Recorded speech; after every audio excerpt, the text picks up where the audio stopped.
البريوش التركي اللذيذ أو مثل ما بسموها أتشما رح نحضرها اليوم بمكونات بسيطة وبطريقة سهلة. يلا نبدأ.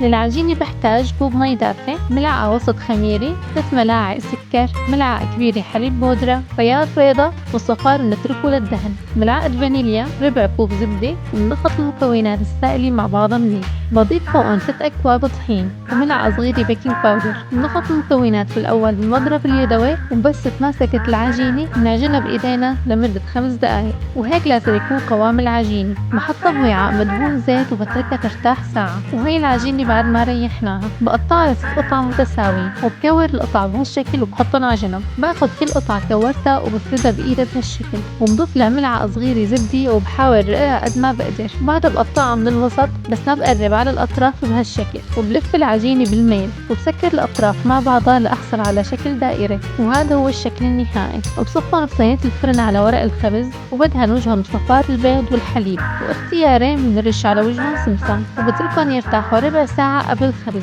وبعدها بخبزن على أعلى حرارة حتى ياخدوا هاللون الذهبي الحلو. وهيك صاروا بعد الخبز. شوفوا ما شاء الله شكلهم قديه مشهي. شوفوا قديه العجينة طرية وقطنية. إذا عجبتكم الوصفة جربوها وخبرونا رأيكم، وصحتين وهنا.